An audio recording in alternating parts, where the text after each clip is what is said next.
said you can't teach an old dog new tricks?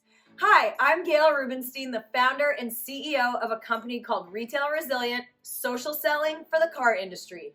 And we help auto dealers, auto agencies, and vendors in the auto industry sell more cars, service more cars, and make more money using our social selling strategy. That includes TikTok, Instagram, Facebook, LinkedIn, and anything else you can think of. So if you're looking to invest thousands and make millions, we're definitely the social selling company for you. Like I said, who said you can't teach an old dog new tricks? If you run a service drive, you know these days first impressions matter. But when your advisors are tied up with inbound phone calls, they tend to neglect their other, more important duties.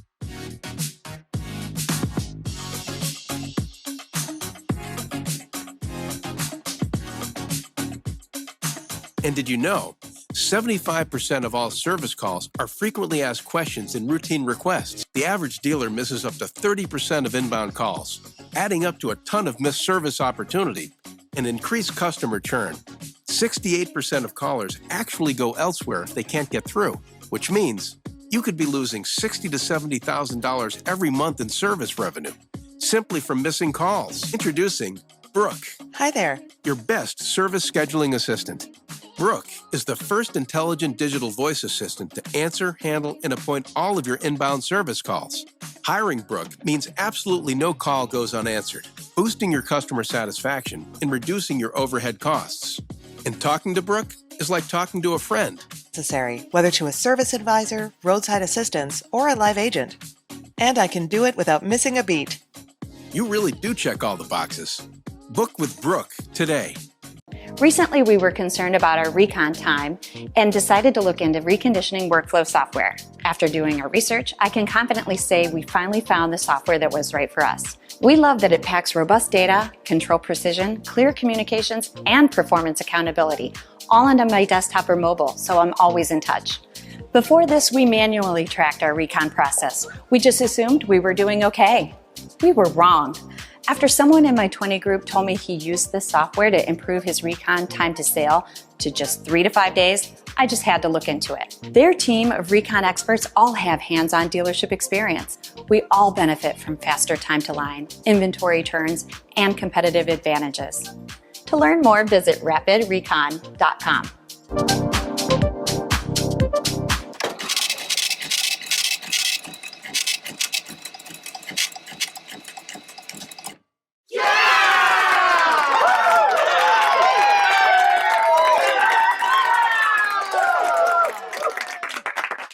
Alrighty, so from a point of view of slides, obviously sponsor an Auto Hub Show episode today. From a point of view of books, I picked 3. So Becoming Bulletproof from Evie Pumperas, and it's a person who is a special agent in the United States Secret Service. If you haven't read Can't Hurt Me from David Goggins, you need to buy this book. Let me repeat. One of the best books I've read in the last 5 years. Guy is a beast, but more importantly is not only a Navy SEAL, he's an Army Ranger, and he failed the Navy SEAL test like 3 times and still kept going at it, so very interesting. And then Powerful Phrases for Dealing with Difficult People by Renee Evanson. Really good book as well. Go ahead with your disclaimer, Jeff. As usual, of course, the views and opinions of everybody appearing on the Auto Hub Show don't necessarily reflect those views and opinions of Ian Nethercott or Jeff Polo or officially of the Auto Hub Show. And that's pretty good. But of course, if we say it, then those are our opinions. Exactly. And it's a special extended month-end show, so we're going to have Lou and Fred from the Car Guys and Coffee. They're going to be a little late today, but we do have Tiffany on today, and we'll hopefully have some more people. Obviously, it's month-end. It's a little hard to get... Oh, here we go. We got Larry. It's hard to get people a month end, as we know, in the car business because the world comes to an end at the end of every single month. But we're still going to have a very fun discussion, of course. So let's go into it. So, Jeff, maybe you can talk a little bit about our Las Vegas appearance behind us, and then we'll get into some questions and some discussion. Well, for the first time ever, NADA will not know what hit them because once we're showing up there, and we're going to be spending some time at a couple of different booths. We've been invited to interview dealers at Poly and other people that come by. And of course, Ian will be splitting his time between his day job. Hello, Larry. How are you, sir? And the show, and I'll be walking around doing my roving reporter thing, and we're going to call this PMZ instead of TMZ while I see who's what where, and and you find the dealers going and hiding their face, and you see them talking to somebody else, or the executives talking to the senior executives at some other group or whatever. So it should be very interesting. We're excited. Yeah, so just so you know, we will be putting up a schedule on our website, and that will be at Dealer Poly booth, which is going to be one of the bigger booths of the show. I'll be at the NABDAT booth, which is next to TechYacht, and of course we'll also be visiting our sponsor booth, whether it be Rapid Recon or Brook.ai. Jeff's going to have our newest toy, which is a 4K camera and a roving microphone, so we're going to be doing interviews.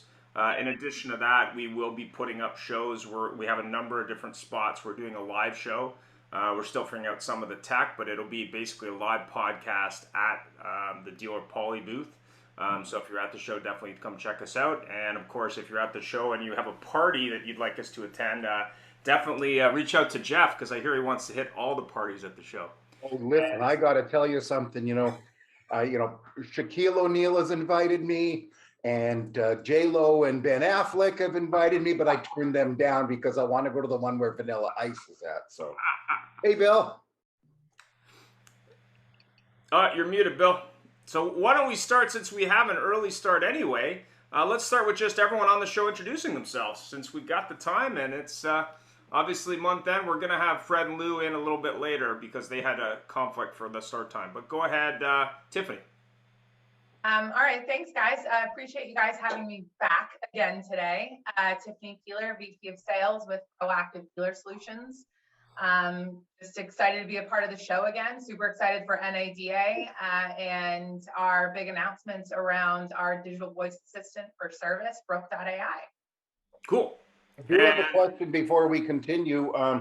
So, Tiffany, we need to arrange for a show where our guest is Brooke. Let's really see if Brooke can handle our questions, huh? We might be able to make that happen. We might have to hire an actress for you, but we'll bring her out to the show and call her Brooke. Why not? Well, there's an episode of Big Bang Theory where, if you're a fan, Raj fell in love with Siri, and Siri called him sexy, and then he actually discovered the room where Siri is. yeah, I've seen the episode. I love that show. Oh, yeah. These days, I actually answer when called Brooke. People do that to me on calls all the time. They'll just accidentally call me Brooke, and at this point, I'm just answering to it. Why not? Exactly. So, Larry, tell us a little bit about you and what you do. Certainly. I am humbly the United States most efficient recruiter and trainer. Okay. Notice, Bill, I said humbly. I wouldn't want to be confused with not being humble. These fine gentlemen, Tiffany and Bill, were kind enough to have me on their show. Seeing as how I'm currently in shyness aversion training, I started to torture the only guy on these shows crazier than me, John Kostakis. And apparently I am now coming up to Canada the first week of April to do a seminar. Oh, rock and roll. If you think you've had diplomatic problems so far with the United States, wait till I get up there. There will be an international incident not seen since Margaret Trudeau slept with Ron Wood of the Rolling Stones. So, where are you going to be at, tune in for Larry? the show after that, Bill. Long story short, if I look extra giddy, and I'm sorry I'm casual, I was trying to complete my workout and go to put my suit on, but I just picked up Greenway Chrysler Dodge Jeep Ram of Florence, Alabama, because the somebody from another dealership in another state recommended me, and it looks like I just picked up Matthews Key in Georgia for Tex, because believe it or not, a guy took a liking to me when I was doing Woodstock, Georgia. So I guess, Bill, the answer is what we always tell our salespeople, that if you get off your butt and you realize everything's an opportunity and you let everybody know who you are and what you do and where you do it, there's plenty of business, there's plenty of opportunity, despite what you heard about Carvana eating the world.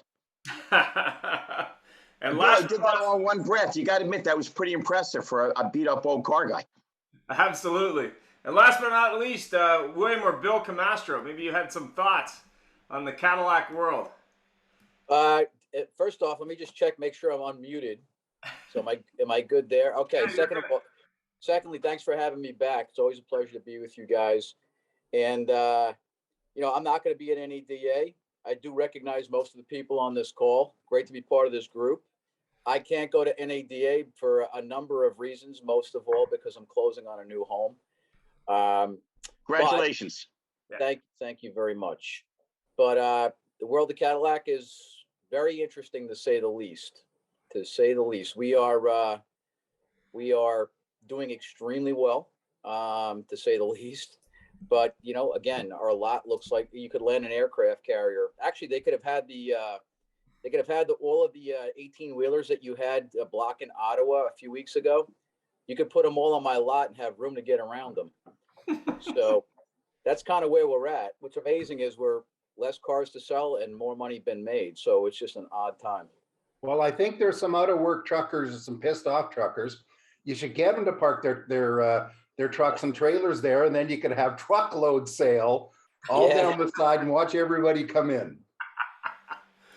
So Jeff, I mean, obviously we had some questions, but I guess the one that sort of came up last week on a used car call I was on was obviously the biggest news going on, acquisition in the car business, which is ADESA got bought by Carvana. So maybe we can start with that. What do you think the move is there, and how do you think that's going to change everything? And let's start with Bill. What do you think? Well, I haven't had a few conversations with some industry people who know more than I do. Some of the things I think that they're looking at, obviously, and we had this conversation. They need to get into the other side of the business, which is to be able to recondition their cars. Obviously, they don't make enough money on the mechanical side, so they're trying to supplement their income there. It'll give them storage, which they need, obviously, and it'll probably give them more of a when you get a car from Carvana and you press a button and the car shows up, you have no idea where the car is coming from, right? So it'll give them the ability to operate more regionally instead of nationally. If it were like they're not some foreign entity in the cyber world, they'll have locations, in certain regions of the country. I think ultimately, I don't see them using every one of the locations that they bought. I wouldn't be surprised if they close a few of them down, and to eliminate some of their competition on the other side of it. So I think those are some of the dynamics that we'll be dealing with. Whether it improves their business model or not, it remains to be seen. They've certainly spent a lot of money to make it make sense. But I think in a nutshell, here's the thing that they're dealing with, and this is why I think, my opinion, why the stock is tanked on a lot of these online buying services. During COVID, it was low hanging fruit. Obviously, we were having trouble getting cars, and it was a little bit easier for them to become a player in the market. People didn't want to leave their homes, and cars were delivered right to their front doorstep. Okay, right. But now that things are opening up a little bit, and the auctions are live as well as online, what people are finding out is, let me just give an example. So the big reason for people going to Carvana or to Vroom was to not have the car dealership experience like the ugly commercials they show on TV, right? You're stuck in a dealership all weekend, or you're there for 4 or 5 hours. But let me just paint the picture, if I could, in your heads. So you order a car today from Vroom, and it takes you 10 minutes to make a decision. I would subscribe to the fact that that's probably not a good decision because you made it in 10 minutes. But more importantly, so a day or two later, the car shows up at your house. Let's say a day or two later, a rock hit the windshield on the vehicle when it was on the transporter. Or it wasn't the same red you thought it was when you saw the picture. Or there's a tear on the interior. Or if you go on the websites and you look at Carvana cars, they actually make note of where the car has a ding or a dent or a tear or whatever.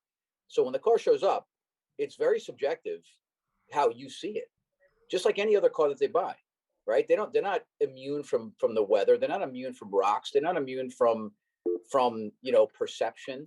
So now the car shows up 2-3 days later. So now you're 3 days into that process that takes 2 or 3 hours at a dealership that you didn't like. Then you decide, let's say you decide, because a certain percentage of the customers decide, I don't want this car, I want a different one, or I want my money back. Then what happens? Because now the car is going back 2 or 3 days. Your money definitely isn't coming back to you the minute you say that. And now to avoid a 2 or 3 hour, what you used to be considered a marathon in a car dealership has become a 5, 6 day or 2 week process, and you still don't have the car you want. So that's, I think the consumers are now beginning to see the reality of, yeah, so I didn't have to talk to a salesperson, but look at all the other entanglements I've now created for myself behind that. And you only need a small percentage of the populace that has those negative experiences to start going online and lighting your hair on fire, which I think is what's happened. And people are beginning to realize that relationships do matter. And you're not going to, although the digital part of our business speeds the flow of information, and it gives you the ability to compare without being, inhibited or affected. But at the end of the day, once you make a decision, relationships to deliver become the most important things. And Carvana and Vroom are not going to have the ability to do that with a guy who drives an 18-wheeler who wants to drop off his merchandise and make it to the next stop in a very efficient amount of time. So sorry to take up so much time on that. Bill, having worked in F&I and most of the front end positions in a dealership, I know that the last person that the customer sees is generally the one they call. Right. And so, of course, if you've got somebody like your delivery driver, and up here we don't have Carvana, we do have a company called Canada Drives with a little car trailer. And Larry, you're on screen. Your elbow looks great, buddy. Doing business. Bill would be proud of me doing business. There you go. But you made a very good point there. Who do they call if there's something there? Well, they call some person who's, really probably less pleasant to deal with than Tiffany's Brook. And it's like, where does somebody care? Well, if they're not, Jeff, to that point, if they're not employed in the location where the car came from for the purpose of retaining that customer for the next sale, what's the likelihood that their enthusiasm for resolving the issue when the pin is pulled from the grenade and handed to that person on the other side of the phone, what's the likelihood they're going to have the same enthusiasm as one of my people who getting next week's paycheck is dependent on today's decision? But because their business model is set up for conquest, do they really care about the next sale? Can I concur with Bill? Of course. Bill, as if my life wasn't crowded or crazy enough, my band played on Saturday. I'm a musician. Jeff says I just have too much time on my hands. And usually when we're done with the band, we go out and get some pizza. And no, Ian, we don't imbibe any liquor, okay? People you want. And the last few times we went, it was pretty easy to get a table. Man, we wound up taking pizza out because there was about 42 million people in this restaurant. People want to be around people. People want to be around professional people who show concern. What Bill and Jeff both said is diamonds. It's not about the sale. It's about the sale after the sale and the next sale. And you're not going to get that if you have an unhappy customer or a frustrated customer. Again, Bill said it beautifully. What looks too easy, 10 minutes, often is too easy. So I don't really fear them. I also contemplate how much they spent and what's the net effect of it going to be. I know that ultimately the manufacturers are sitting around with little wizard hats figuring out ways to make dealers go away. It ain't happening yet. Right now, people need us. They like the contact. They like humanity. The only thing we have to learn is the lessons from COVID, which is we do have to be even better on the internet. And we do have to make this very, very easy. It was just on another podcast, no disrespect, and they were talking about what the business model is of the future, and we've seen it. It's Amazon. Make this thing so darn easy that even people that don't like Amazon or resent their size still go to Amazon because we're all busy and we all have a million things on our mind, and it's great to hit 2 buttons, and the next thing you know, something's at your house. But Bill, I hate to equate you and I since I'm a little more mentally unstable than you, but I think completely. This is the people business, not the car business. And being able to deal with people and touch it and feel it. I'm not sure if they didn't bite off a little more than they could chew. And I think as we get back into people coming into our showrooms and feeling the warmth, and hopefully we've learned a bunch of lessons, I think our position is going to get even more entrenched. Don't you, Bill? I do. Just one quick thing that I think it's something that I do that I know is crazy, but since I've been a dealer for years, when I do a TV commercial myself, or I do a radio commercial or videos, Facebook or anything, if you look up my LinkedIn, you'll see plenty of them. I always announce my personal cell phone number, always. Because the first question people ask themselves is, if thousands and hundreds of thousands of people are seeing this, what kind of nut job would can out his personal cell phone number? Well, you know what? Dale Carnegie years ago said it best. You have to get someone's attention before you can gain their interest, right? Here's mine, Bill. Well, the bottom Cell line phone's is, on it. you would be surprised how many people call me just to see if I actually answer the phone. And when I do answer the phone, I say, do me a favor, just plug me in as Bill, the owner, in your cell phone. If you don't know how to do that, I'll tell you how to do that right now. And what ends up happening is, even if they're not interested initially in something that we sell, they'll call me and ask me for advice on it, which will give me a 50% chance of turning them back around to what I do sell, or two, referring them to somebody that I know sells the product that they're looking for. And in either case, it makes me the place they go for whatever information they want, even if they've been to the internet. I can go after I hand out my business cards at gas stations, something that I learned 37 years ago in the car business, right? Because it is easier to pick up your cell phone and dial my number than it is to go online while you're driving your car. And Bill, I'll give you one. Bill, I was going to say you're brilliant, because I am so tired of hitting prompts to hit another prompt to hit a third prompt. People are so hungry for the human touch. But one proviso, Bill, I believe it's forbidden for you to be on a show with me, Ian, and Jeff and start a sentence with, "You may think I'm crazy." Larry, because we know you're crazy. So in essence, I'll finish with this and then I'll be quiet.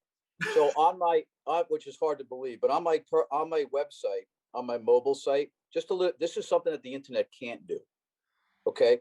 If you go to my mobile site, which is goldcoastcadillac.com, and you go to our mobile site, what you'll find, and I can dial it up for you here, is we have, instead of using using drop downs and prompts on cell phones, here's what I know. And I'm not advocating this, but I know if there's 100 million people driving their car today, even though they're not supposed to be texting and driving, 80 of the 100 million are. I don't make the laws, and I'm not a policeman, and I'm not going to tell you what to do and what not to do. But if you're going to be texting and driving, I want it to be with me. So what I do is, instead of using drop downs on my website, okay, I use toggle buttons. Can you see that? Yep, I see them. You know, it's very hard with your fingers, especially when you're driving, to touch a drop down arrow and make it drop down and then make a selection. When you hit a toggle button that says new cars, it goes right to the new, and those are easy to touch with your finger while you're driving and texting. So although I know it's not right, I know it's not fair and nobody likes it, if you decide to text and drive and you're going to search car dealerships, I want you to get to me. I want to make it easy for you to do, even if you're not doing the right thing, I want you to be able to get to me if you choose not to do so whatever it is, I'm going to make sure I'm around every corner.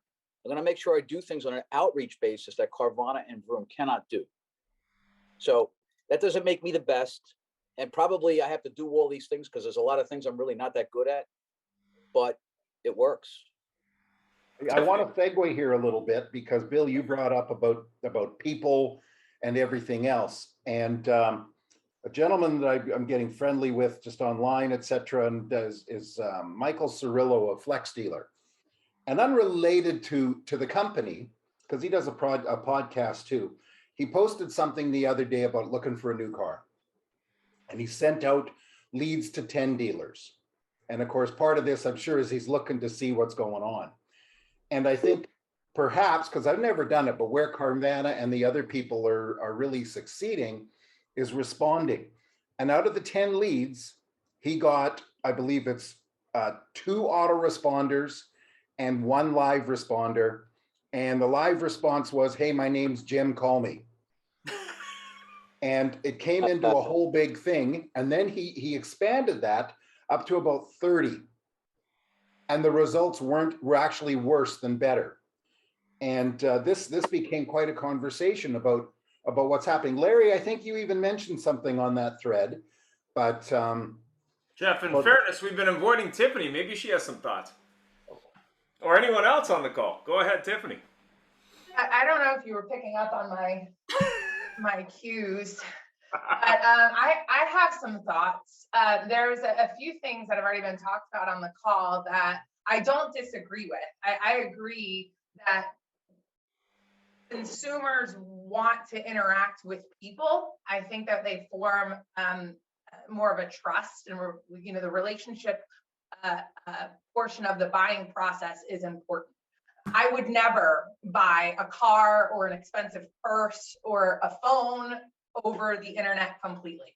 I would want to touch it, see it, feel it, test drive it, whatever the case is. However, I think we have to look at our pool of buyers, and the largest population of people buying cars right now are millennials and Gen Zers. I mean, that's who they are, and that's who they're going to be more and more in the future. And that pool of buyers are more comfortable starting out, at least online. And that piece of the process needs to be convenient, seamless, and it needs to make them feel like they can trust the person that they're interacting with, the company that they're interacting with. And I think, to your point, that's where, with the example of the person who submitted all those leads, that's where Carvana and Vroom do it better in a lot of cases. And I think that their acquisition of ADESA allows them to be more nimble. I mean, if you think about it, with the acquisition, they're going to have 78% of the U.S. population is going to be within 100 miles of a Carvana or an ADESA location. So they're going to be able to more quickly respond to concerns or needs or issues where they might need to change out vehicles. They're going to be able to improve their delivery times. Right. So that's something that we kind of need to look at. The consumers, the largest amount of people buying cars now, and most certainly 5 years from now, 10 years from now, are going to be people who want to start online first. We need to improve our online process and relationship building to have a leg up over the other guys, because pretty soon they're going to be able to be more nimble, like the dealerships are, whenever there are issues or challenges that come up with vehicle purchase. So I think that's something that we have to take into consideration. While we want to interact with people, we've got to improve the online process and relationship portion of it, or we might be in trouble. Well, yeah, I mean, Tiffany, I agree with you, but can I just throw a comment in here? I don't want to sound too old school. You happen to be 100% correct. The only thing I'm trying to interject kind of sideways is, if you're not quick to respond, you're done. If there's not an intelligence response, but I'd like to also see a more human response. I agree. Because as you've probably figured out, I am really not good on scripts. I've got my own company, but if I sold my company and had to work for Joe Verdi, he'd fire me the first day because I couldn't read off a piece of paper. What the hell is wrong with a BDC person saying, you know what, you seem really nice.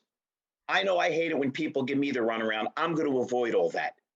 And that's what every BDC person's thinking. But instead of saying it like a human, they read off a robot. We are here to service your needs, Will Robinson. It's not that. So I'm actually on your side, and I know Bill's on your side. Bill, I knew Ed Fletcher. I rode through the desert with him on a Cadillac trip for $1 billion years. I gotta pipe in. I gotta pipe in here because I heard two. I heard two really good commentaries. Tiffany, you are 1,000% correct. The one thing that nobody sees coming in all of this is Vroom and Carvana, particularly, started out doing something different than we did. Speed with the customer, speed of delivery, right? But what they're actually doing now is their long term is to become a retailer out of those locations. They're actually going in the other direction. That's where they're going. So because 95% of the buyers, when they get to the point of purchase, bail because they're right. Well, People who that was start my next. online. That was they my don't next buy comment. usually online. 100%. That was my next comment. See, what they're They doing want to is come in. they worked on all the things the dealers do poorly at point of contact. Yes. And I was very fortunate knowing nothing about the digital world because I'm 60 years old. I 10 years ago I started studying this because I knew I was becoming a dinosaur really fast. But what I did find out was that the digital world essentially is like the newspaper to someone 40 years ago, right? And that's where they do all their research. If you can deliver on what they see, or at least verbalize to the customer, first of all, you got to be first to the customer. Then your message has to be engaging when you get to the customer. And once you've engaged them and you establish a rapport, whether it's over the phone, over text messages, doesn't matter. Once you get beyond that, then the whole goal is to elevate them to live contact so you can ingratiate yourself to the customer. We're not perfect, but you'd be very surprised here at our store. This is an area where I agree with you 1,000%, and that's exactly how we operate. My BDC is right next to me on the other side of that glass. I can hear everything that they say, and our BDC is geared towards make sure that you understand the philosophy of engaging the customer with your information, rather than how to just like Larry was saying, sound like danger, warning. We don't want that. We don't want that. What we want is a conversation that flows so that the customer, we want everything but what they see on those TV commercials. We want them to get on the phone and say, this isn't what I saw in the Super Bowl commercial. But we got to get them to that place by doing what you said. Got to get to them fast. Got to have a good engagement message. I couldn't agree with you more. And a couple of things that Larry said, and I mean, Proactive Dealer Solutions, we are historically known as BDC experts. We're the get them in guys. Read the script. Don't veer off the script. That's not who we are anymore. And the reason for that is because you have to evolve with the marketplace. So the training that we deliver to BDCs today is not use this script. It's have a roadmap. Understand what your tools are in your toolbox. If somebody says this, know that you can go this place or that place. Right. You have to train people to have a roadmap, have a guide, have some, word tracks in their pocket that they can pull on when it's necessary. But for the most part, you've got to train a BDC to, especially if it's responding to internet leads, like your example that you gave, submitted 10 leads, got 2 autoresponders, one that said, hi, my name is Jim. We teach our BDC agents, salespeople, whoever it is that's responsible for responding to an inquiry, to read the lead before you proceed. What are they asking? Respond in a way that gives them a reason to want to reply back to you. Here's the answer to your question. Or Tiff, at least here's me addressing that question. And Don't Tiffany, I got to jump in. You're speaking the gospel of Larry, which might be a little scary for you since I'm deranged. It is a little. When I teach, well, thank you. I appreciate that endorsement of my mental instability. Bad enough, Ian and Jeff beat me up. When I teach my training class, which if I haven't mentioned, Bill, is the most effective training class on earth. You said you're 60, maybe a little hard of hearing. I just wanted to reinforce that in case you guys need a spring when the lot's filled up again. The first thing I I'm sorry, Bill, I love you. The first thing I teach is people that watch me, Tiff, know I'm nuts. They listen to me for 3 or 4 hours and they're fooled. They think I get by because I'm a good talker. No, I get by because I'm a good listener. If you don't listen, I don't care what the hell comes out of your mouth. It doesn't mean a damn thing. So what you said about actually read what the hell so you don't jump into this cold. My whole career, Bill's seen it too. A customer tells a salesman, I have 2 kids, and he's not listening. And an hour later, he says, "You have any kids?" "Yes, stupid. I have the same two I had an hour ago. I didn't put them on eBay." Okay.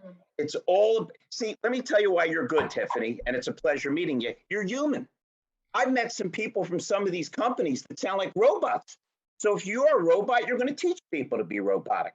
You sound like a smart human being that knows how to engage, knows how to be charming and funny and to listen. So really, the funny thing is, even you, and Bill are approaching it differently. We're winding up in the same spot. You got to be nimble. You got to listen. You've got to engage. And the cool thing is, the more you do it, the better you'll get at it. Bill, explain to her what it was like when we tried to sell the Alante. And there was one Alante each dealer had, and when you pulled the top down, it used to rip. The more you worked on it, the better you got. So I know this is scary, Tiffany, but I believe in you. By the way, Ian and Jeff, both Bill and Tiffany agreed with me. I'm hanging up. I'm not going to call anymore. I'm going to quit while I'm ahead. No. Stay. I don't believe that for a second. I want to interject one more time here because I love this conversation.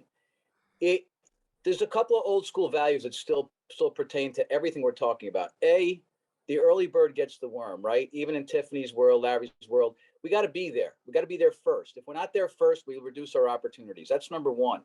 Number two, what Tiffany was talking about is and we teach our people here, you can't answer a customer's question with a question. That's the fastest way to turn them off. Yep. You got to answer a question with an answer. And it's got to add, if you're not kicking the can down the road by adding value with every question and answer, if you're not advancing the possibility for an appointment or the possibility of a sale with value-based questions and answers. Remember, you're not the only one looking for value on the call or on the email. The customer's looking for the value. They were the initial one to ask for value and information.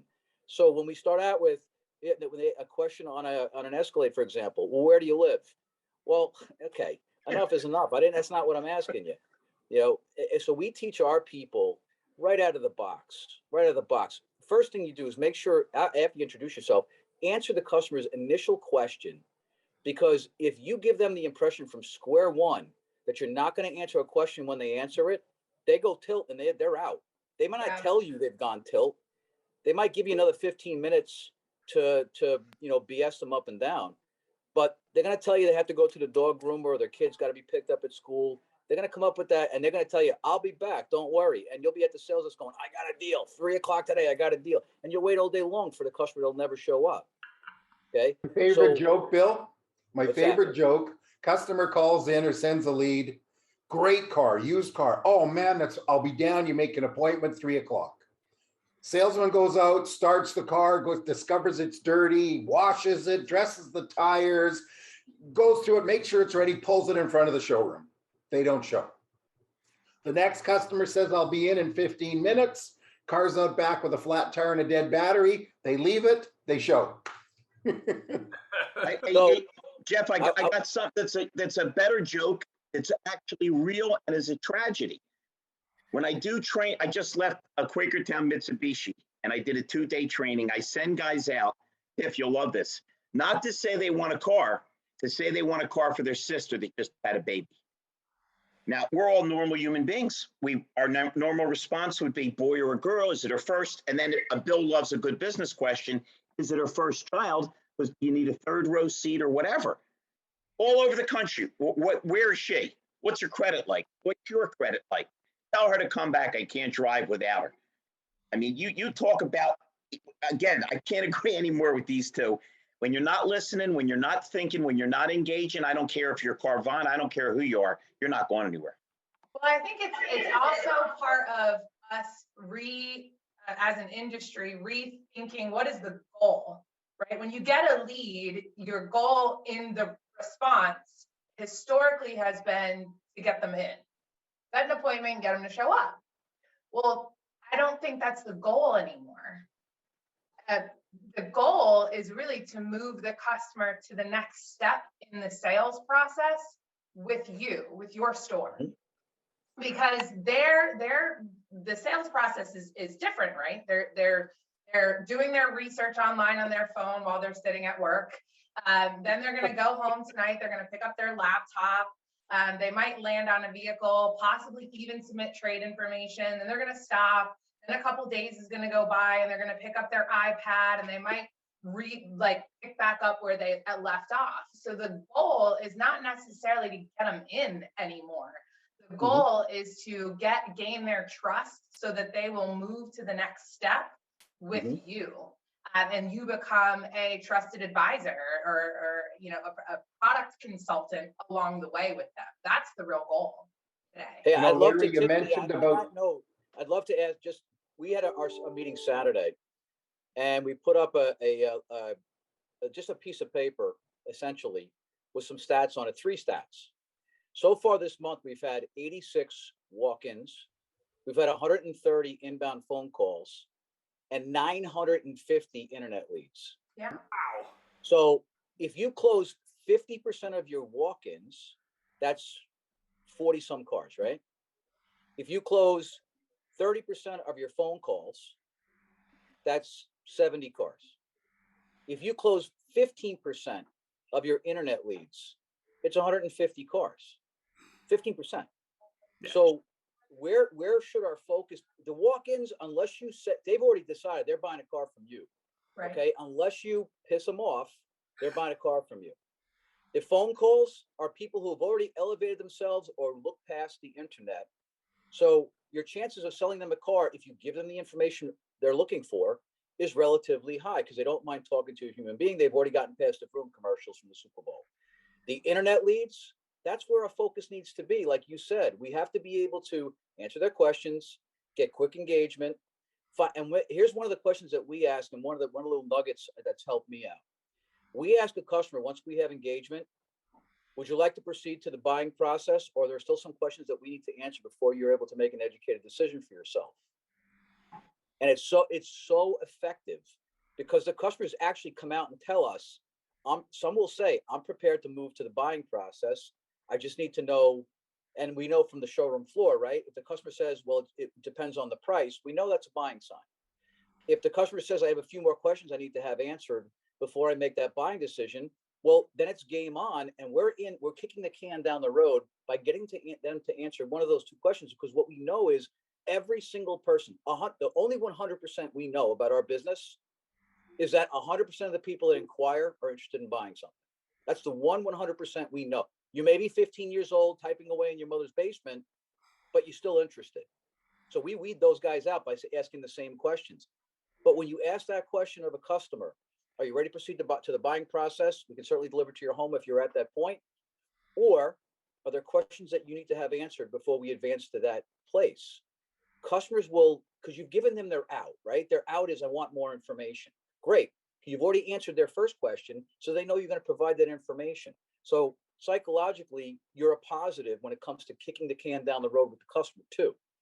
That has been a big, big help for us in terms of home delivery, people actually wanting to come in versus not wanting to come in, and our positive engagement. So that, I would say that above every other thing we say to a customer on the internet, probably has added more to what we do here. And we do a lot here, but more than what we do here than anything else that we do on the internet, because it sets the BDC agent or the salesperson up for the right frame of mind moving forward in his thought process or her thought process.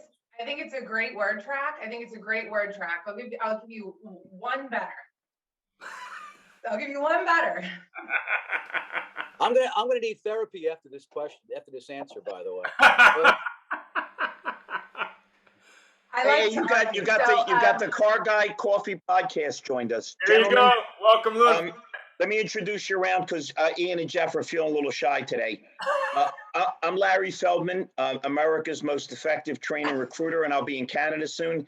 The handsome gentleman in the middle, William Camastro, he is my parole officer. Apparently my ankle bracelet was beeping. And Tiffany is very, very intelligent and very smart, and I think me and Bill are starting to piss her off. So if you came in and she hollers, you know it wasn't your fault. Nice jackets, by the way. Go ahead, Tiff. I'm sorry. Oh, by the way, we're the hosts of the show, Chopped and Liver. Yeah. Go ahead. I appreciate that introduction. The only thing I was going to say in response to William, then I'm going to shut up and give it up to everyone else, is the way that when we're teaching salespeople or agents, if you're using a tool, if you're using a digital retailing tool and you know where the customer stopped in their process, rather than asking them if they're ready to move to the buying process or not, it would be depending on where did they end, right? So if they've submitted if they haven't submitted trade information, they landed on a vehicle, that would be the next step. Are you ready to submit trade information? Can I help you? Are you in front of a computer? Go ahead and pull it up and I'll enter the information along with you or on your behalf, right? So it's really, if you're using a tool that gives some insight, because we work with a lot of stores too, and a lot of the stores that we work with that have a tool don't use it. They only use it hopefully on the showroom, or they use it as a lead gen tool. And it's not a lead gen tool, it's a lead engagement platform. And so, if you have visibility to where the customer stopped, then ask them if they're ready to move to that next step and explain how you can help them through that next step in their process. So I'm going to stop now and let some other people talk, or I'll be here forever. Well, I do have to say thank you very much. You don't have to stop. We love to hear from you, because I think you provide a very interesting viewpoint for us, because you're neither a dealer or you're just some unengaged provider. So it's a very good thing. But I do have to say, for the first time, I've known these guys for, well, I don't know, about a year. First time I've ever seen them quiet, the longest period of time I've ever seen Lou and Fred quiet, sitting still, not arms flaying. I want to introduce them, and thanks, guys. The Car Guy Coffee Podcast Solutionaries, whatever you want. Cool dudes with great clothes. Thanks for joining us. Say hi. Cool dudes with great clothes. Love it. Love it. But Good hey, how you doing, afternoon, everybody? We actually really only move our arms when we're talking, right? This is kind of a condition. We tend to move our hands when we're talking, but we absolutely love being here. Thank you so much for having us. I am Lou Ramirez, the Car Guy. And I am Frelin Arts, the subprime hero. And we are just honored to be inside of the conversation, excited to be here and listening. We are listening. We are sponges, and we appreciate you putting the hot seat over here with us. But we love what we're talking about. And I want to just echo a bit of what my man Will Camastro was saying, is that 100% of them have interest, but we're also convinced that 100% of our customers, or 100% of customers, buy. Yeah. Eventually, they purchase, whether it's now or later. Right? They 100% will make a purchase, and understanding that that is the metric that we want to back into, and understanding how do we capture the getaways? How do we capture the ones that did get pinned up, like Tiffany said, at one spot? Where is that? And discovering the pathology that there is in that particular condition. But we're just honored to be here, excited to keep growing with you all. That is amazing. Lou hit it perfect right there. And that's exactly what we do and what we want to do and what we want to encourage out there in the business is people dig a little deeper, ask more questions, get to know what the hang up is. The fact of the matter, and like Lou said, 100% of people will find a way to buy. And you see them driving up and down the street. I remember I had an owner that said that. You see all these cars driving? They all found a way. All of them. So even the ones that don't buy today, that doesn't mean they're not going to buy. They will get a way to buy. Even if it's cash, it doesn't matter. They're looking for a way to buy. So let's be the ones that educate them, find out, let's get curious and ask them questions. Let's learn what they need. Let's strike all the fear down so we could bring more rapport to them, right? Mm-hmm. The more rapport we have, the more trust we build, the faster everything goes, the more money everybody makes, to include the customers. So I think it's huge that we're talking about things like this. And I think I'm honored, and I know I'm honored to be here. So my hands didn't move a lot. So let me get that really quick. And So let me ask a question. I mean, obviously you're dealing with a lot of internet leads, and when I managed internet department over 10 years ago, we were dealing with, I think, 600 or 700 a month. What do you see the increase over the last 2 years, and have you increased your effectiveness at all, Bill, in that area? Where we get the biggest bang for the buck now. I mean, listen, you can spend a lot of money on paid search. If paid search is like a big fish net, it's like going fishing and you don't know where the fish are. So you throw a big net in the water and you get a couple of old coffee cans, you get a tarp, you get a burnt tire, and then you got a fish somewhere in the middle. You got to pull it out, right? So organic is obviously the best. So, paid search has its place. There was a time when everybody was spending $20, $30, $40, $50,000 a month in paid search because they saw all the clicks and they got all excited. Meanwhile, they didn't have anybody in the showroom. And half the customers were bouncing off. 70% of the customers were bouncing. Our approach is to the way we increase, low funnel traffic is we make sure that when a customer goes online in our area and even on the periphery, that we appear to be around every corner. And what I mean by that is everywhere you might look, whether it's a little bit of radio, TV, OTT, we have a very balanced approach. But what really gives us the bang for the buck are those stupid videos you guys see me doing from the coffee cup, the cup phone in my car. I know it sounds crazy, but all those grassroots videos that I do and giving customers my personal cell phone and every message that I send out, including on Channel 12 News in New Jersey, which is the biggest TV station in New Jersey.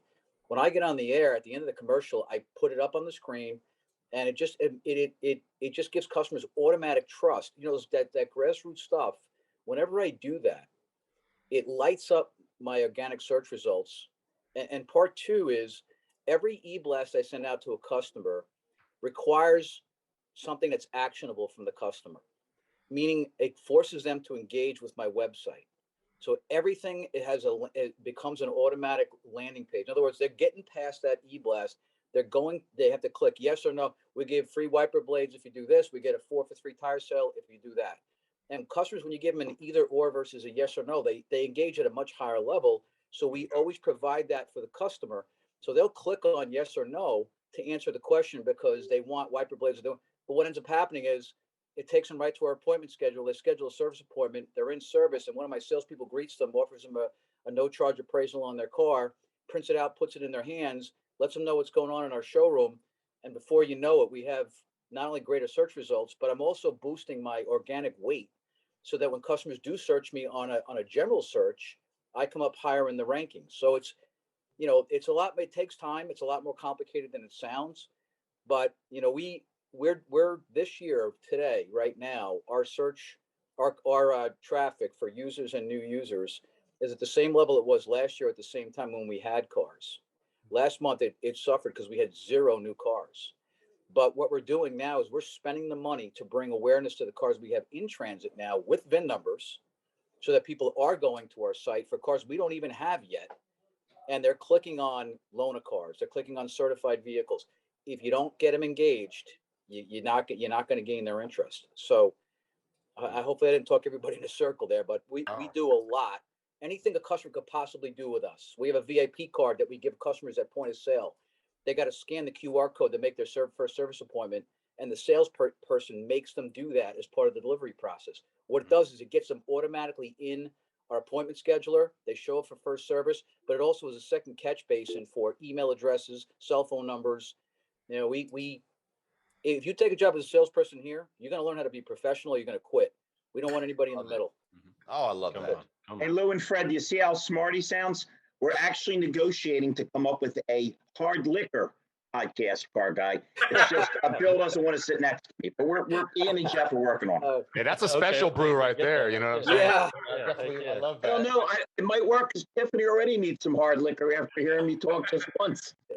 No, you all are such solutionaries, and it's an honor to be here listening to what you have to say because it's true. I love that what you're talking about, because what Will's just saying there, honestly, to me, it just sounds like he understands that you have to have bait in different ponds all the time. Oh, maybe different baits, right? And if you're looking for that, you will have more yield every single time. It's anything that we do in life. Being able to be on top of that, being able to gauge that, know where the growth is. Now, by you doing these multiple things, by able to giving your customers all these options, now you'll know what works. You can't guess what works now. Now you'll know because you're doing it.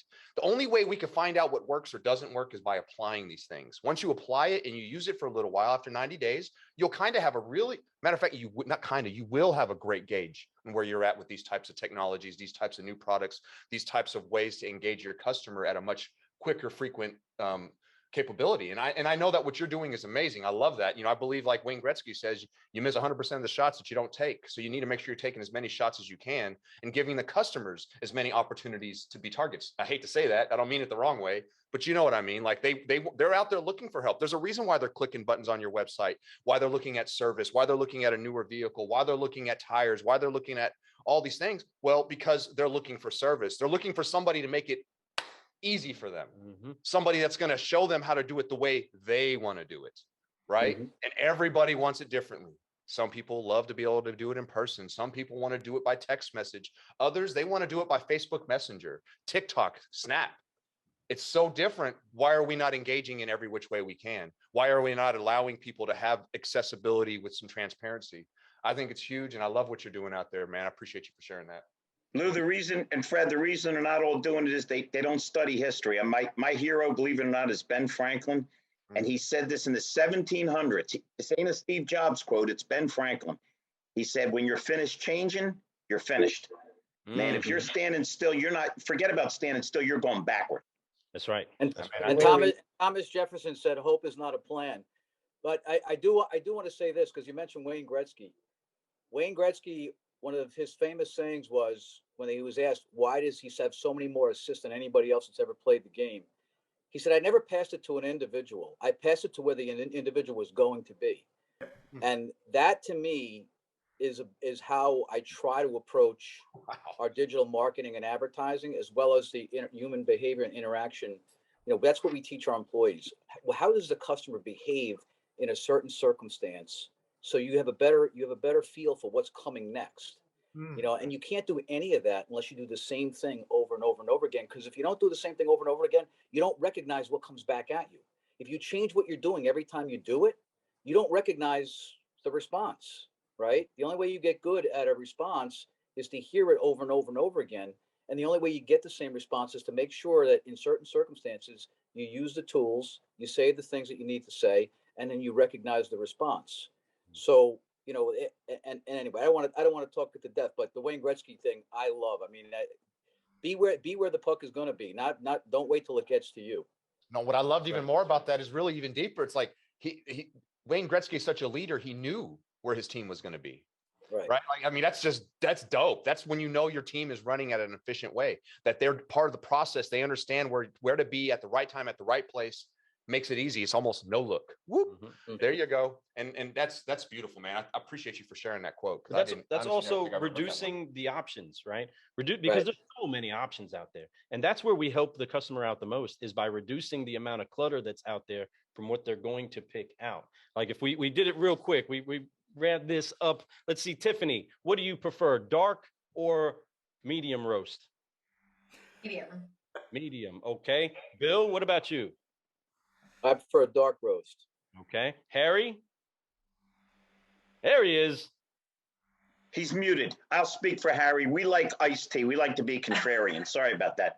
I love it. Okay. Nice, right? So you throw in a different option. So to show that, right, that is going to weed out whether or not you're even my client, a person I need to market to. I don't have a tea right now, right? And if I want to communicate with you, then I will pitch my tea options to you. But until then, I have two options.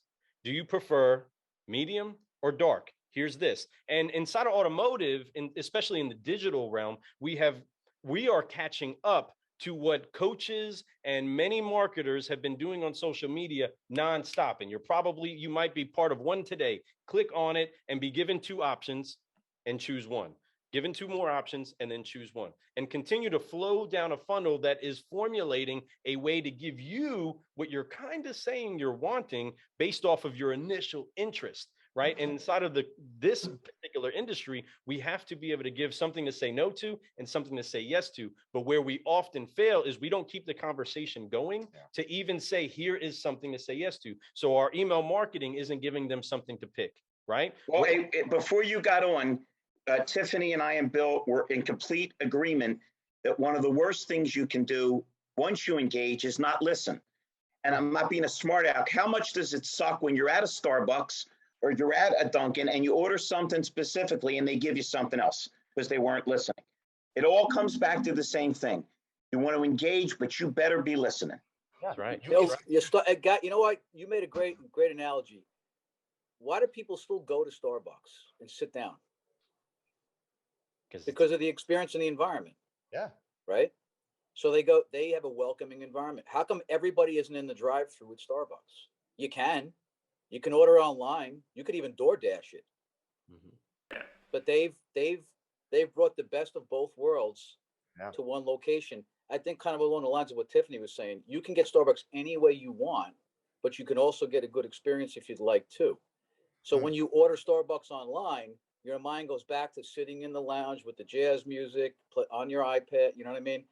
That's kind of where that hybrid world is, where we kind of need to be. We'll never eliminate human engagement, but we have to be able to, like when you go to get a high, to get to a masseuse, as an example, where they have the nice, the scents burning in the background, and they do everything right. That sort of, or to like fine dining, right? Why do people still go out? You can go order a filet mignon at home. You can make the same filet mignon you can make in a restaurant. Why don't we all stay home? Why don't we DoorDash the filet mignon? Right. Guys, this is why I hang with Bill, and that's why I hang with Bill and not you. He'll take me out to get a filet and a massage. All you guys are giving me is a rotten cup of coffee, and I got the medium roast that Tiffany wanted. Come on, Jeff, can we clean this up? You know what, though, I have to say, you made a very good point, Larry, about people going out. The other day you said you guys went out and you performed. By the way, what does your band play? What type of music? Band's called The Real Fugitives. We play original rock and roll, and we kick butt. I'm not as shy and laid back with the band as I am in my normal career. So okay, so are you guys going to come play the Auto Hub party, the gala party at NADA? Unfortunately, similar to Mr. Bill here, I will not be at NADA, very regretfully. I will be there the following year. I will have a booth. I'll be hanging, but I will be with you guys in spirit.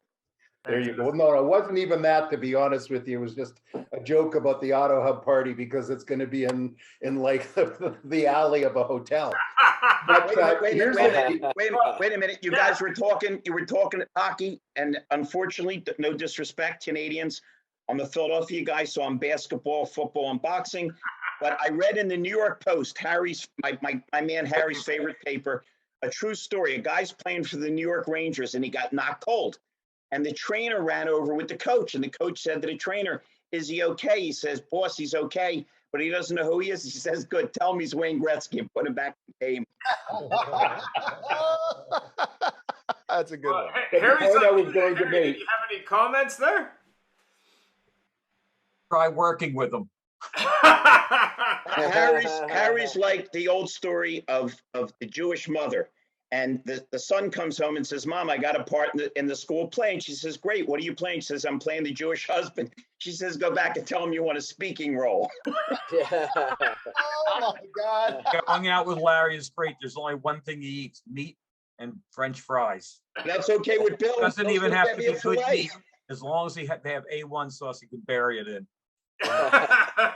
Bill, you've probably figured this out by now. Dealers don't pay me to come; they pay me to leave. Here's your check, Feldman. Just go.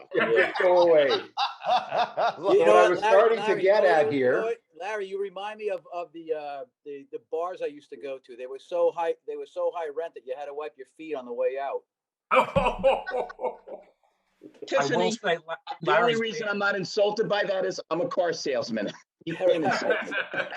Larry's band is unbelievable how good they are, both their original music and the stuff from other people. I'll tell you what. I just put a video on YouTube that you all love. It's called "Can't You See I'm Drinking? I'm Not Thinking," and the band's called The Real Fugitives. Bill, I write these songs. I pour my heart into them, and I'm explaining to my drummer the feel I want. And I look over at my sax player and bass player. They're drinking. They could care less. Their attitude, Lou and Fred, is, "Man, shut up and let us know when you're ready to play." So they're thinking, "Can't you see I'm drinking? I'm not thinking." I flew to Florida the next day, wrote the song on the plane. Bill, you'd get a kick out of it. But me and him are a little more old school. It's rock and roll, brother. I love it. I don't break for rappers or Dallas Cowboy jerseys, just so you know. So Jeff, there's the page. there it is. Harry, you just got some hits. You got another hit for the 12 hits. That's good. That's good. I like it. That's my sax player up front. Thank you so kindly. And by the way, thanks for having me on this show. My therapist says this stuff's good for me coming out of my shell. You're so shy. Anyway, I'd started to just say, when we're talking about going back to restaurants, and there's a very good point, and this will be the downfall, Bill, of these online only platforms, is I do believe people are dying to get back out there. Mm-hmm. And, one thing I keep going on as the big challenge for dealers is to find a way to fill up your empty lot. And I'm going to charge 10% royalties for anybody that grabs those Canadian truckers and gets them to park their truckers on their lots. But I do notice that, you drive by and a lot of dealers still, they're still just having the empty lot, and it looks like there's a lot of bankrupt dealers, which is pretty opposite. So, Bill's closing on a new house. He's doing well. That's the one I promised my wife I'd get other than the one we live in. Oh, that's the one you go to when you really screw up, huh? Yeah. Larry and I do a lot of work with a Toyota dealership. I needed a Toyota Corolla for a relative out in Ohio. I begged, borrowed, and he finally agreed to sell it to me at MSRP. It just come off the truck onto the lot. Nice. The day I go to pick up the car to drive it to Cleveland, he grabs me and goes, "Can I give you $1,000 not to take the car? Because he could have sold it for $4,000 or $5,000. It's a sad world we're in this industry right now. And with the Ukraine situation, it looks like it's only going to get worse. I do have to tell you guys something. Up here, we have a bigger challenge than that. And a good friend of mine's at a Toyota store. And they are, by no fault of their own, they are exporting 40% of their new inventory. So people are coming in, Joe Smith or whatever name you want, they're buying the car, they're paying the taxes, they're registering it in their name because, here in BC, you can literally, the car leaves in your name with license plates. And it's in their name for less than a day. And it's loaded either on a carrier to the States or in many cases, a container for overseas. And that's further hurting it. And they don't understand that they can still retail that Tacoma, that Highlander, that RAV4 to a retail buyer who will come back. So it's retail it and pick up a trade and keep a salesman engaged. Yeah, Bill and I know better than that, don't we, Bill? We don't. Quite honestly, we cut off all wholesalers, all brokers, anybody. If you're not, we can't identify where you live, and you're not local to us. You have to have, almost every car we sell now, if you don't have a trade, we probably won't make the deal with you. Mm-hmm. That's where we're at. That's where a lot of dealers are at right now. And candidly, listen, not Maserati, but Lamborghini and Ferrari have been doing business like that forever. You can't even get on a wait list for one or a Bentley. You can't get on a wait list unless you have one to trade back in or a luxury vehicle to trade back in. I'm not saying I want to do business like that forever, but it's the easiest way to weed out the brokers and the guys that are going to ship the cars overseas is to ask for their trade. So we're doing work with a dealer right now which I think some might say is crazy, but I think it's ingenious. He will only sell to local customers. He'll only sell cars to local people, and he will not price above MSRP. He's pricing at MSRP, but he's not going over, and he's telling them, hey, I'm going to price at MSRP. I'm only going to sell to you because you're local and because your business and the community means everything to me. And I want to make sure that we take good care of our customers and good care of you, not price gouge you now, even though I know that I can. And I want to make available cars to the people in the community that I live in. Those customers will do business with that store forever because he's not price gouging when he can. They're going to do service there. They're going to buy from them again, which I think, and that's being marketed local on social, on TikTok, on everywhere that you need to. Imagine the verbal kind of trickle effect that is having with his customers right now. I mean, customers for life with that store. We actually have a client in California doing the same thing with the Toyota store. But I guess the question is, if you're, and we actually have a client in the California market that has a Mitsubishi store. What he was saying to me the other day, which was kind of interesting, was historically they were more of a non-prime store because they're a Mitsubishi franchise. Mm-hmm. But he's seeing now that they're dealing with a lot more prime customers, which I thought was interesting. So I guess the question I would have is, in addition to not having the inventory you want and maybe pre-selling, are you seeing a change in who's buying the vehicles? I believe that you're seeing a lot of that adjustment because dollar amounts, right? Yeah. Those customers that are spending, we're used to spending, we'll just say Toyota to Lexus. Now, I wouldn't really go to Lexus, but let's go like a good mid-level brand would then lean into something that is now priced at what that Camry should have been at, right? Now they're going to go to that Mitsubishi. They're going to go to that other one that's priced more like what they recognize. Because right now the shell shock is what that sticker looks like for somebody that's been out of the market for the past 2-3 years. They're like, what is how much? What? And now they're, whoa, wait a minute. What's more like what I was used to buying? And that's still on the higher scale, right? Your Hyundai and your Genesis are pretty expensive, right? There's been a big shift. So those buyers that are still good conservers of their money, that are still good stewards of what they have and realistic, and their budget didn't change, right? They didn't really get a big pay raise, right? They still have X amount of dollars to buy X amount of car, and they stick to that. Now that turned into a Mitsubishi where it once was maybe a Nissan, right? Or was once a Toyota. Well, hey, Lou and Fred, and that also dials back in, again, this is before you guys got on, boy, it's nice to meet you, with what Tiffany and Bill and I were in agreement with. This comes in to building value harder than you ever had because the numbers are so crazy. I was telling them I send people out when I train to mystery shop and say they're looking for a car for their sister just had a baby. I won't say the name of the dealer, but I don't know which moron is or isn't training their people. But this guy actually said, well, I know she needs a car if she had a baby, but understand cars are expensive today. So I'd be wrong with saying, listen, I got to tell you, you've probably read all kinds of things about how high the market is, but I'm going to work extra hard to get you and your sister. We all know how to talk to people, or else we wouldn't get along with our brothers and our sisters. We all have the same drunk uncle that wants to, start a fight in front of the TV on Thanksgiving when the football game's on. We know how to pay people. Tiff, it's just amazing that they get on the phone or they talk to a customer and they forget every social grace they ever learned. Yep, absolutely true. I listen to a lot of calls and it's not fun. No. Guys, I just want to differ a little bit from, I'm going to upset the apple cart here a little bit. But what would be a good talk show without upsetting the apple cart?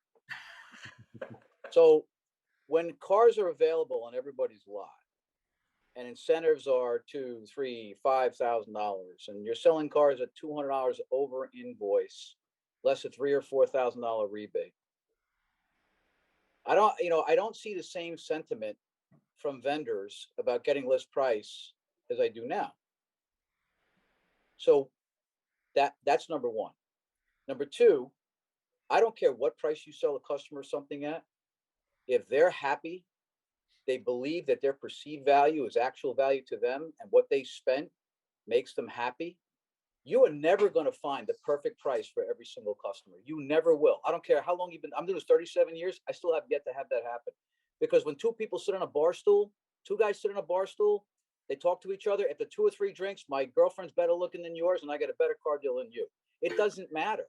It really doesn't matter. If your customer is happy and you're there for them when they need you and you provide the services, I subscribe to this. The Ritz-Carlton, no matter what the environment is, no matter what the climate is always full. Always. They always know your name when you pull up. And you go to Disney World, they say, welcome home. Yes, they do. Motel 6 will leave the lights on, always has vacancy. It's the cheapest hotel there is. Yeah. So for me to believe that we have to sell at a certain price to show good faith to the customer, my point in that would be, when we're not selling at that, wouldn't that same hold true if we're selling at $3,000 under MSRP? Then we have to stick to MSRP because that's the only verifiable price that's got any sort of basis, right? So when we're losing money, the other thing too is when you're a dealer, this is what a lot of people forget. It took me a long time to understand this. I spend $10 million blue sky in a franchise, and it cost me $800,000 to run that business every month. I know how much gross profit I need to not go out of business and to pay my people. Otherwise, I have to start sending people home and make them unemployed. So to make that money, to cover my floor plan, all my expenses, comp my people without stealing from them, I need X amount of gross profit, whether I sell 50 cars or 500 cars. Tell me what the right number is to sell cars at. Hey, Bill, and you're forgetting the classic principle that when you make a lot of money on people, they love you. And when you make nothing on somebody, they go back and tell 100 people you cheated them anyway. Listen, Larry, I don't disagree with you. That old adage, for whatever odd reason, applies. But I do know that, it's Murphy's Law. But I would say that I would submit this to everybody. When you're if your customers are happy, these are what you need, what I look at. If my retention constantly goes like this, if my retention is always increasing, whether I'm the least expensive or most expensive dealer, doesn't matter. If my CSI is good, my retention is always increasing. So my customer base continues to grow and my repeat referral business continues to grow. No matter what price I sell a car at, I'm doing it right. Yeah. Period. End of story. And by the way, how come in the retail housing market, everybody's willing to pay 40% more for a house this year than last year, but sellers aren't selling at the price they bought the house at, because that would be the right thing to do for the customer. Well, I think back when I was selling cars years and years ago, and there was a salesman I was working with, and the customer agreed to pay full price for the car, and the salesman left the sales desk and came up to talk to us in the manager's office and goes, "What should I do, boss?" I said, "Well, take the deposit." Yeah. He just didn't know what to do because the guy didn't want to negotiate. Well, let me put it this way: if every one of your customers that walked through the door said, "I'll buy the car if you go 5,000 over sticker," would you sell the car? Absolutely. Show it everybody. Hey, Bill, can I drill down just a tiny bit? Sure. What I'm teaching and training is, if you make 5,000, 10,000 on a guy, and every time he calls you, you're there. You're his personal concierge. He paid more for extra service, like you paid a 5-star rather than a 1-star.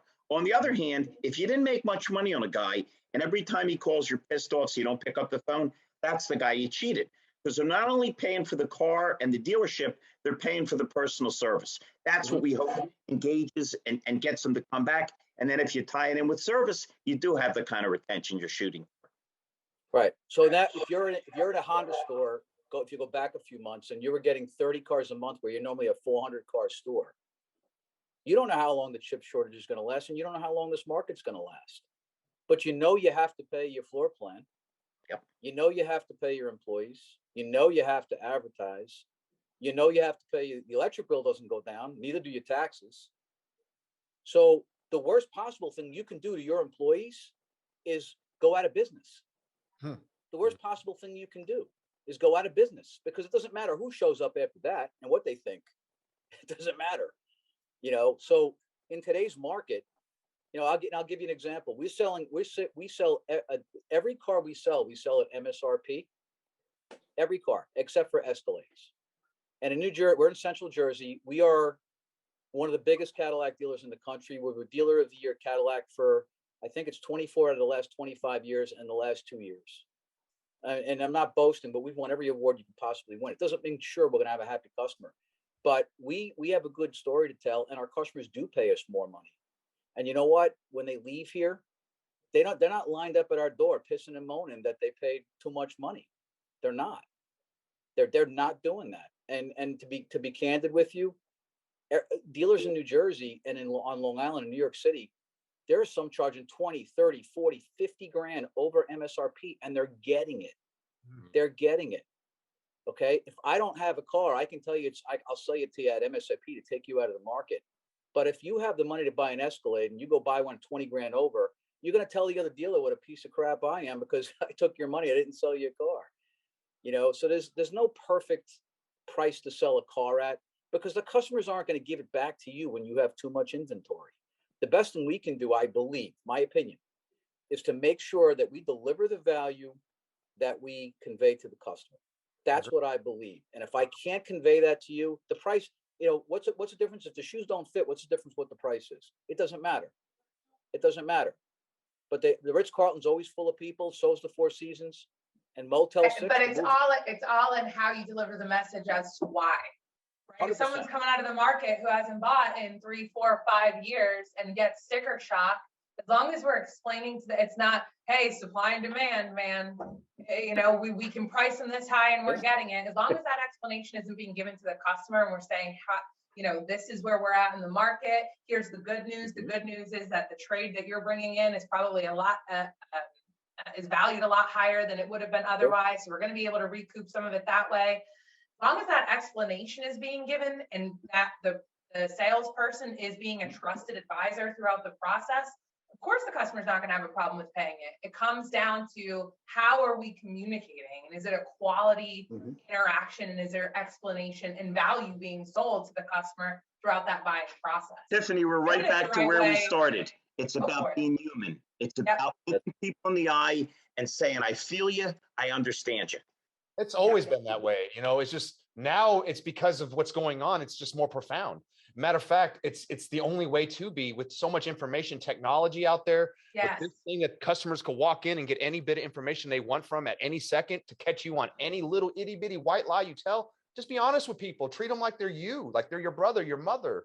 And if you do that, maybe you don't sell them that day, but they eventually, like we said earlier, they all eventually end up buying. And the person that treated them the most, that educated them, empowered them, encouraged them, and did all those amazing things for them, they're going to most likely come back. Nothing is 100%, but your odds go way the heck up. And like you said, it makes it, the price doesn't matter at that point. Bill hits that on the point. The last 9 years, we did not price our inventory online.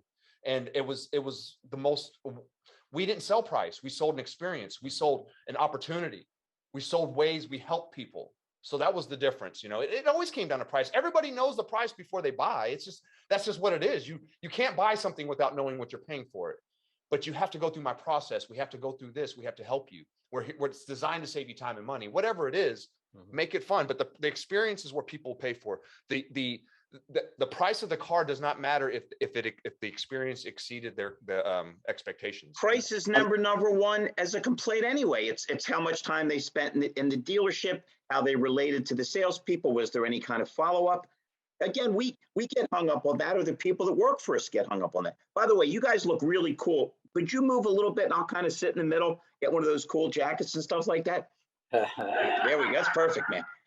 Anytime, Next time you see me, Ian, I'll be hanging with those guys. It'll be the car guys. That's right, man. We'll have a good time. There's no doubt about it. Brother, you hang with me. I promise you'll have a good time. And it'll be worth the experience. Jeff and Ian still on this call? Oh yeah, we're still here. We're running out of time. Just checking. Yeah, we do. Bill and I and Tiffany wanted to thank you for coming on our show. We just wanted to say. I have to tell you all something. Oh gosh, I sound like an American, y'all. There you go. Ian and I view this as we're successful when we're sitting here quiet.